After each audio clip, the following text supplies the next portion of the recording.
You may have realized that being healthy feels different than it did in the past now that you're over 50. If you want to maximize your health potential but don't have time to read through overwhelming pages of Google links, this is the show for you. Welcome to Healthy Tips After 50.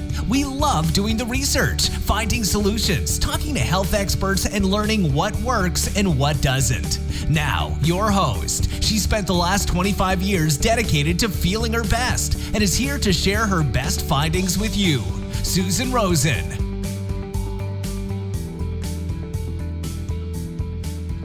Hello, everyone. This is your host, Susan Rosen. And my guest this week is Fiona Pimentel. Did I pronounce that right?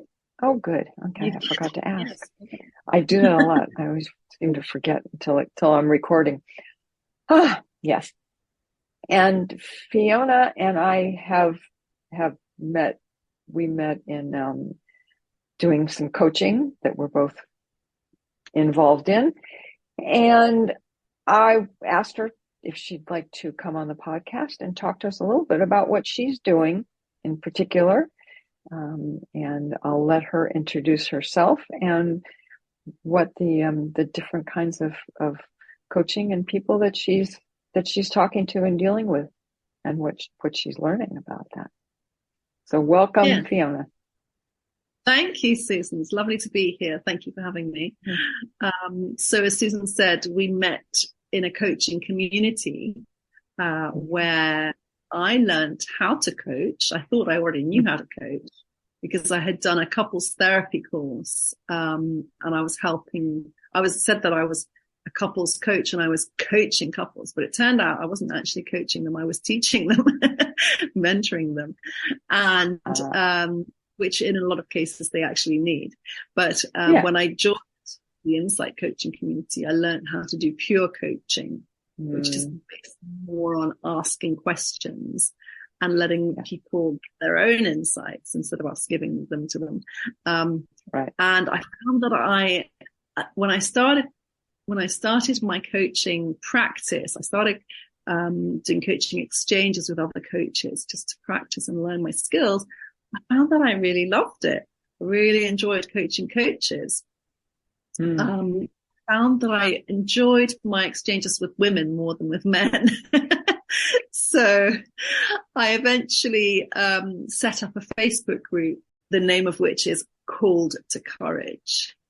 And it's helping women to grow in their confidence so that they can step into their purpose. And a lot of women, I think, have this idea of there should be more to life than this. Maybe they've got a job, they're looking after small children, and they kind of feel frustrated. I know I certainly felt frustrated when I left university, with a degree, and then I did a postgrad course, and then suddenly I was married with children. I'm like, I don't want to spend the rest of my life folding socks and cooking. You cook and then the meal has disappeared and you've got to go and buy another one, So now I was preparing that one. So I always had this feeling that I wanted to help other people with their lives and help them to avoid suffering. And I had experienced bullying at school and depression and things like that. Other people to suffer what I had suffered. So, and I also had relationship problems. So that's why I learned about relationships. I spent about 30 years reading self-development books, and learned so much. But it was really only when I started learning things like coaching and doing my couples therapy course that I really I implemented a lot of the self-development, because it's all very well reading about it, but you've actually got to implement it. So. Funny how that goes, isn't it? Yeah. Yeah. It's the same with a lot of coaches, that we kind of help ourselves along the way as we're helping other people. Absolutely. And I think a lot of us get into it, at one time or another, just because we're looking for help and for new ways of looking at life and dealing with life. Yeah. No, for sure. So tell me a little bit about, we were talking about with particularly with women, obviously, because with menopause and how that age group seems to be attracted to you, but also attractive to you to work with. Well, I mean, obviously being a woman of a certain age, I find that I will naturally kind of talk to women of similar kind of age. Which isn't to say that I'll only speak with my age. I've got 2 clients who are in their 20s.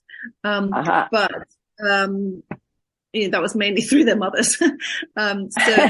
Okay.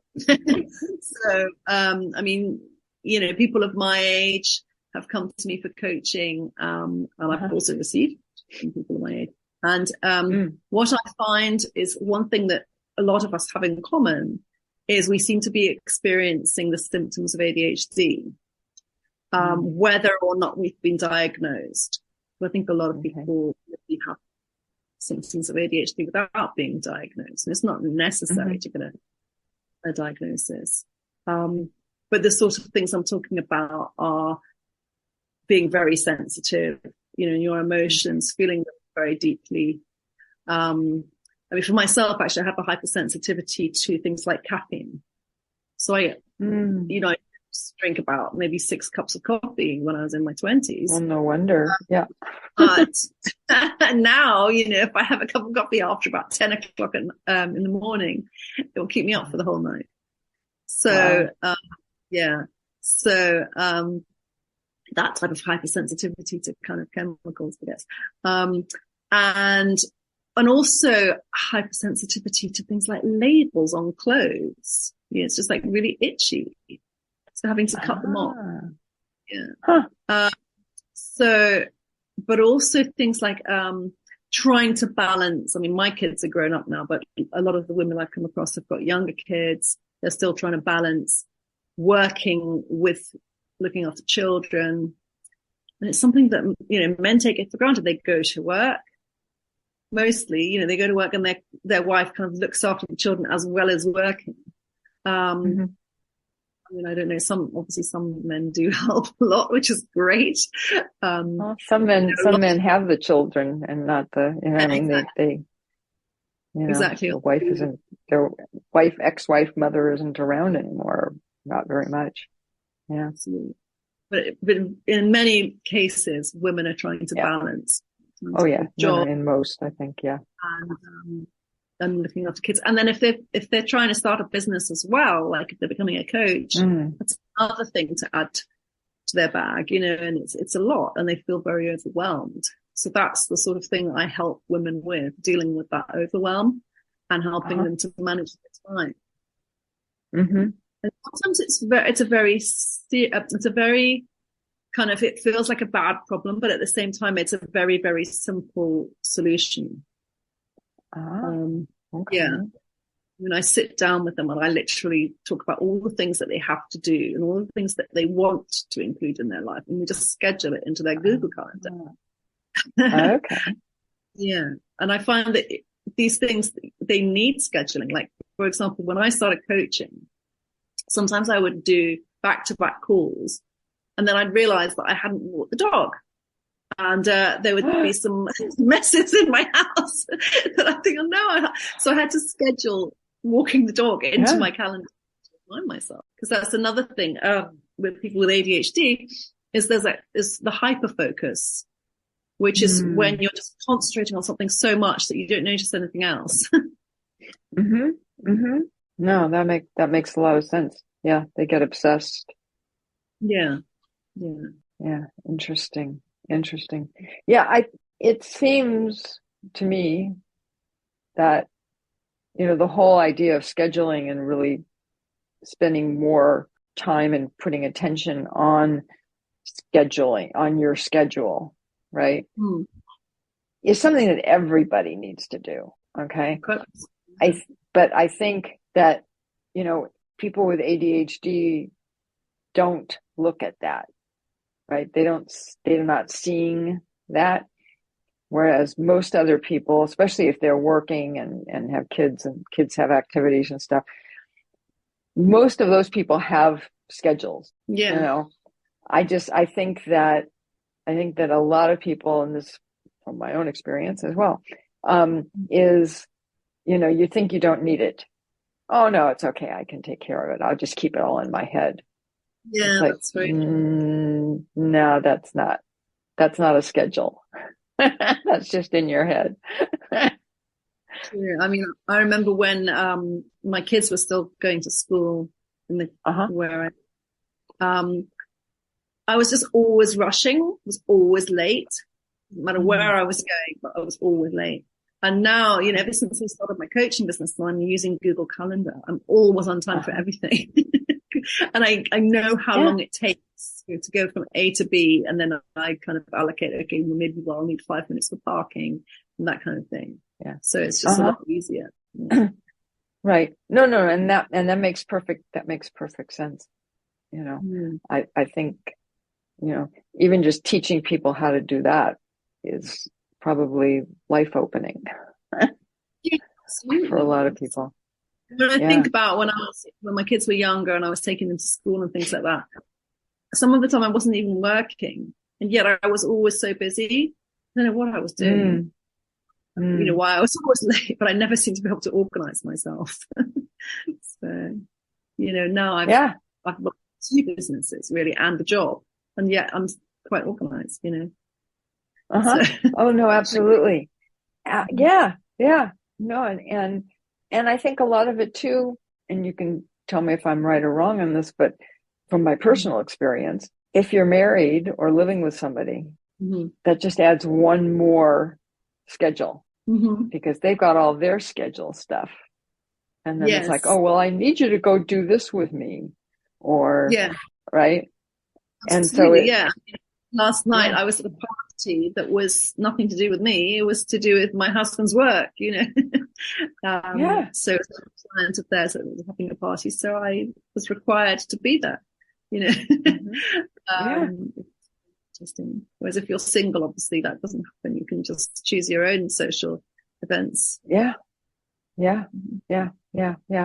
you know, or any of a whole list of other things, right? I mean, going to the doctor, or, you know, their relatives are coming into town. I don't know. I mean, it's just, there's a whole nother dimension when you're part of a group.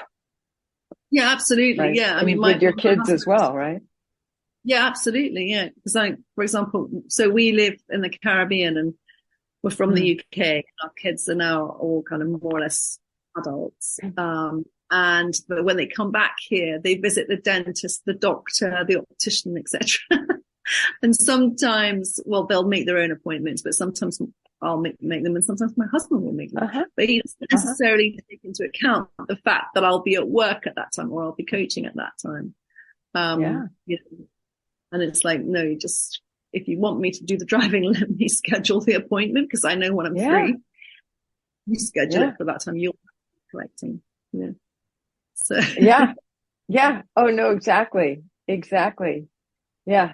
It's and I think, and I know you and I have talked about this as well, that at a certain level, what that also does is it empowers both people in a relationship, and not just the men and the women supporting.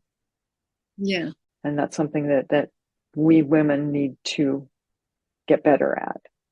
Yeah. It's good to communicate our needs. So, I mean, the more we can communicate, the less we get taken for granted. So that's really important.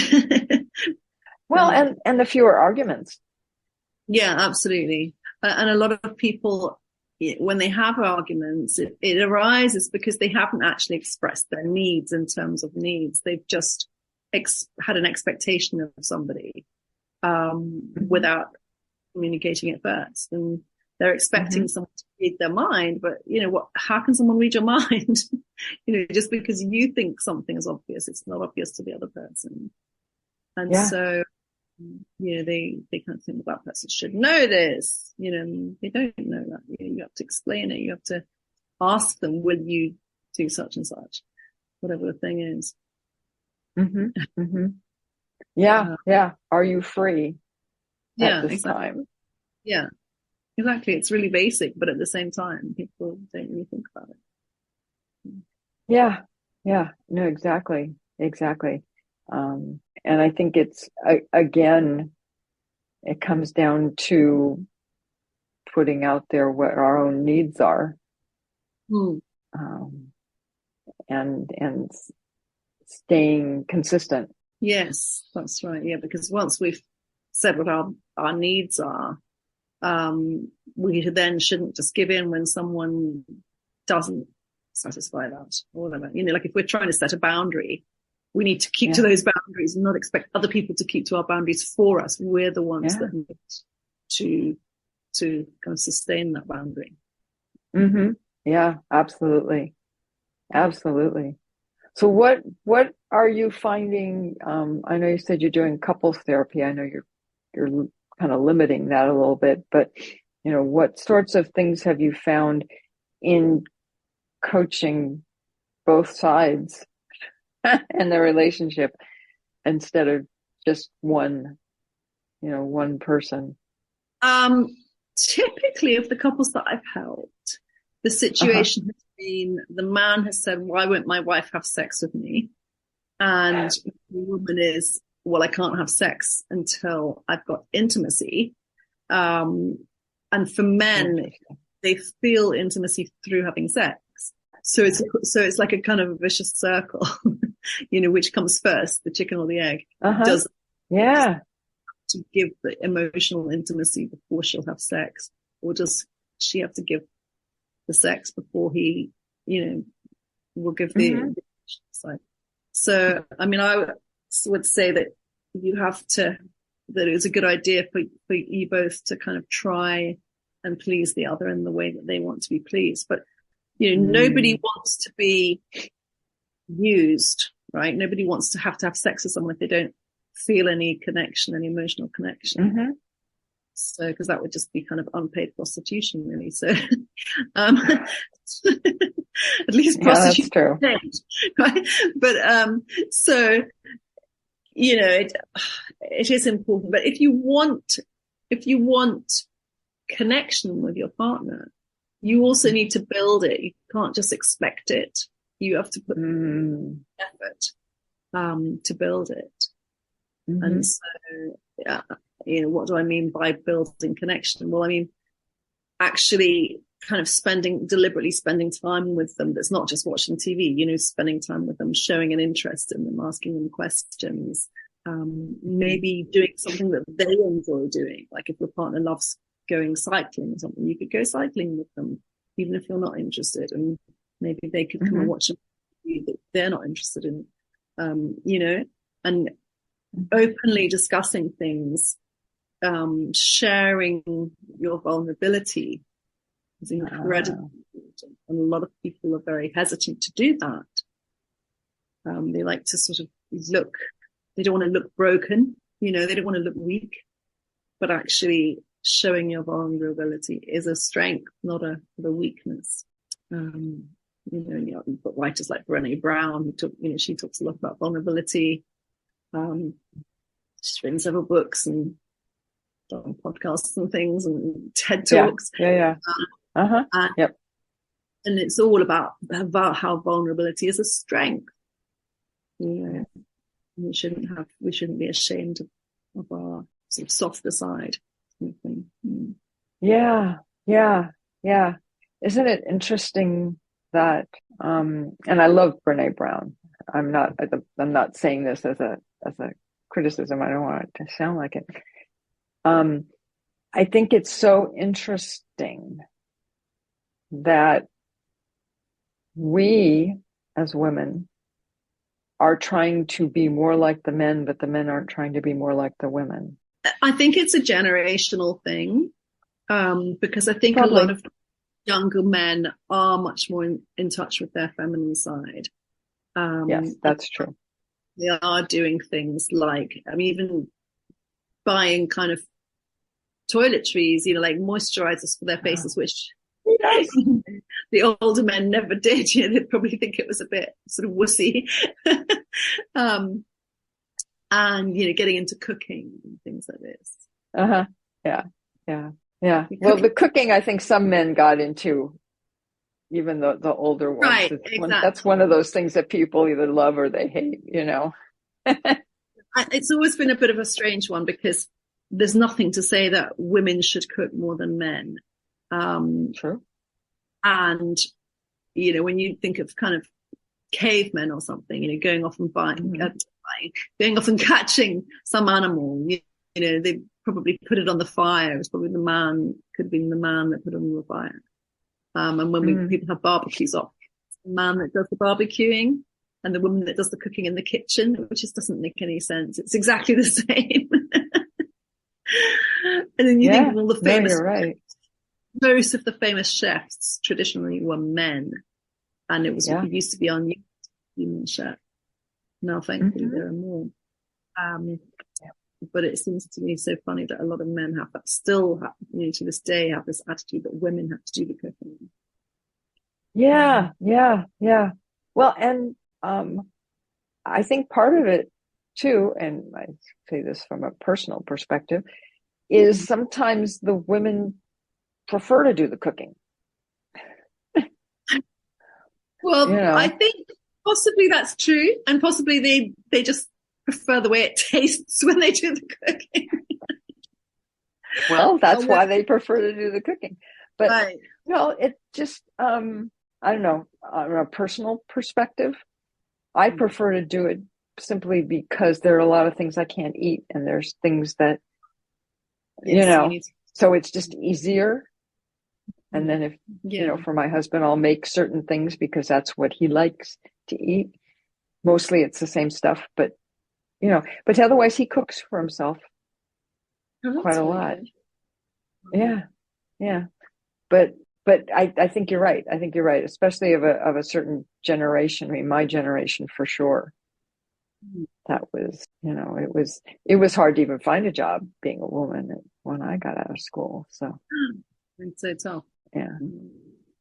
Which makes it so, like, when women have succeeded, who are from, you know, an older generation, it's so admirable.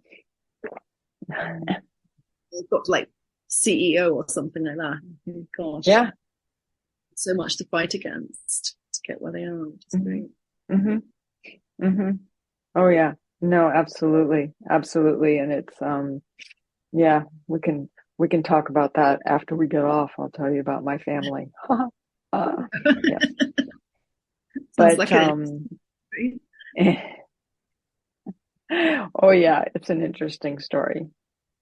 So but anyways, it's I think that it definitely, life is getting better. I think women have become much more aware and much more, I'm trying to think what the word is that I'm trying to think, you know, that they know what they want and they're going to see if they can get it. Not necessarily in an aggressive, it's partially aggressive, but it's not. Yeah, focused and driven. Yes, exactly. Assertive, I think was the word I was trying to think of. You know, not get out of my face kind of, you know, but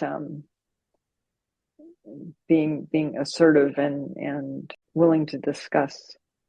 But then we've always been willing to discuss the problem. The other half hasn't always been willing to discuss. That's true. But I think they're getting better as well. Yeah. And it's good to see that, you know, even in other cultures, women are getting they are getting a better deal, although there's still, you know, a long way to go. Yeah. No, that's very true in some parts of the world, unfortunately. Yeah. I saw the other day I was over in Colorado and I was in the Denver, and I saw one of those adverts with Malala, and it talked about women or girls should need to learn history, but they also should be making history. And then it said something like you within you, which I thought was nice. So we all have to do what we're called to do. Yeah. No, absolutely. Yeah, that's Yeah, I like that. Yeah. So, and making history doesn't necessarily mean that you have to be like the first person. You don't have to be like Amelia Earhart and be the first woman to fly a plane across the British Channel, I think it was. Yeah.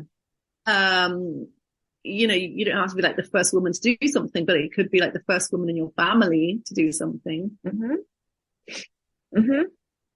Yeah, exactly. Exactly. Something like that.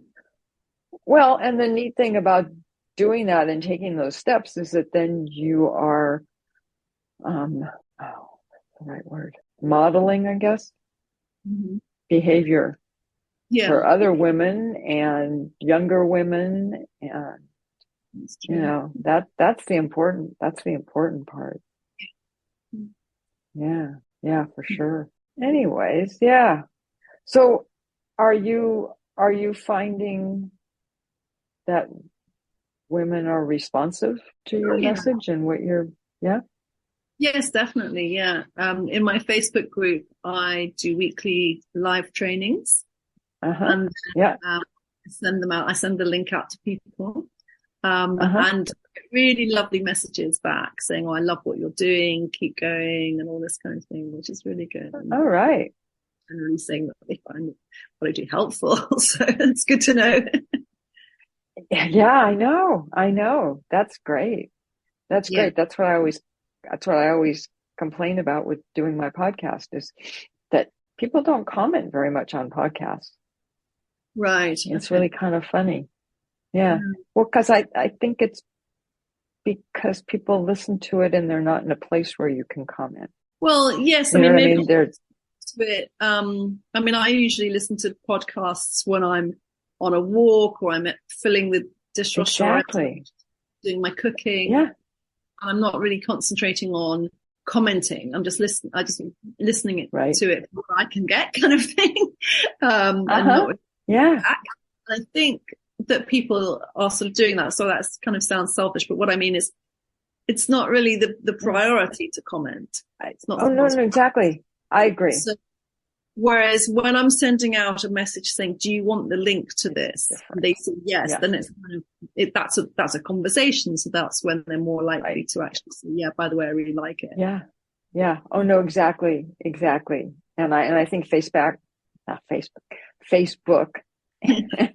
and LinkedIn and those kinds of places are much better at generating conversations. Right. Yeah.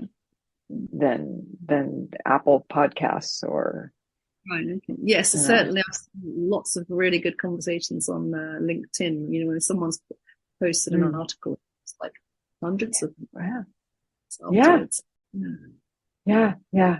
Exactly. So, but that's no, I'm just thinking of the other places like Instagram and stuff like that. Comments, not so big on Instagram. They do likes and stuff. I used to do Instagram every day, and I would get likes, but I wouldn't really get very many comments at all. It just seems like share it here and then give me a link to where I was supposed to share it, but not really getting into it. So. No, I agree, and I it just shows how all these different things have grown up in different ways. And also, I think it's probably how we use it. I mean, they're probably out there. There may be people who are getting into great conversations when they're on Instagram, but yeah, I guess I just haven't seen it. I see a lot of the numbers for the likes and reactions or whatever seem to be really high, and then you look it'll tell you how many comments there are, and there's like 3. Yeah. So, but anyways, we're off on a different subject.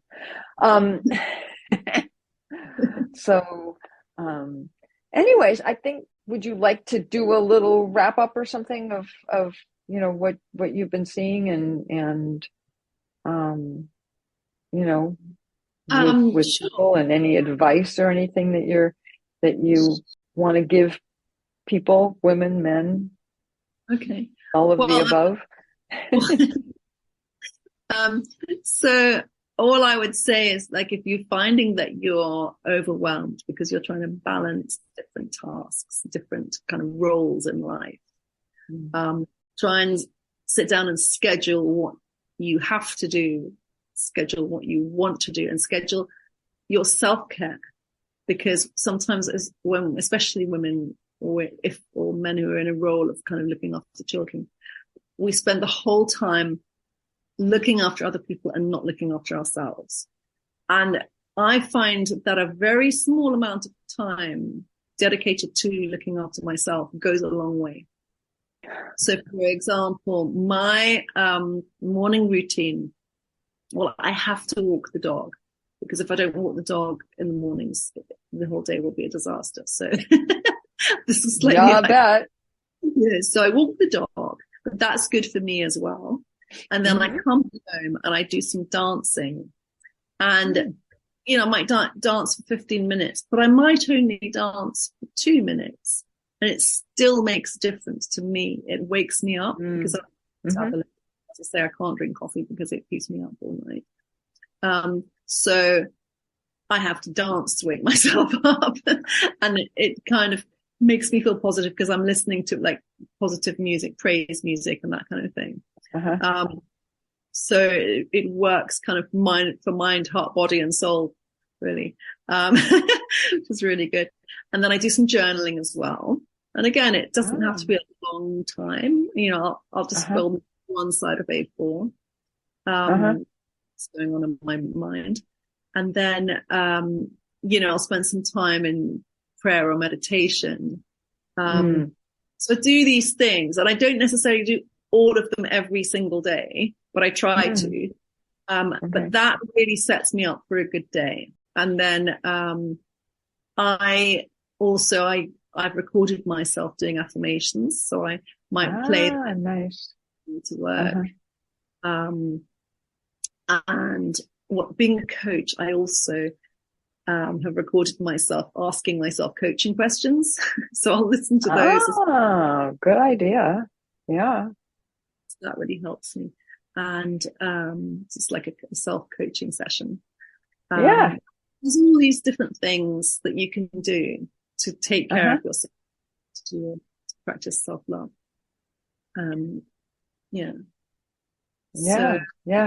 Those are all.